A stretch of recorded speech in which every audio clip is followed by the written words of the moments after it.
Good news mga motorista. Inaasahan ang 5 pesos and 20 centavos hanggang 9 pesos and 20 centavos na oil price rollback sa susunod na linggo. Ang News Now sa report.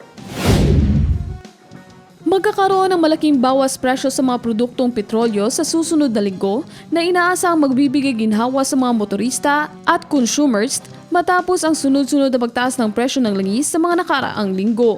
Batay sa anunsyo ng mga oil companies, epektibo mula June 24 hanggang June 30, bababa ng 5 pesos at 20 centavos kada litro ang presyo ng gasolina habang 8 pesos kada litro naman ng rollback sa diesel.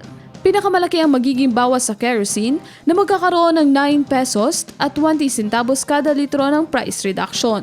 Inaasang makatutulong ang oil price rollback sa pagbababa ng gastusin ng mga motorista, operators ng pampublikong transportasyon at iba pang sektor na umaasa sa produktong petrolyo para sa kanilang pang-araw-araw na operasyon. Ang pagbabago ng presyo ng langis ay karaniwang naapektuhan ng galaw ng pandaigdigang merkado, kabilang ang supply at demand ng krudo at mga pangyayaring may epekto sa global oil industry.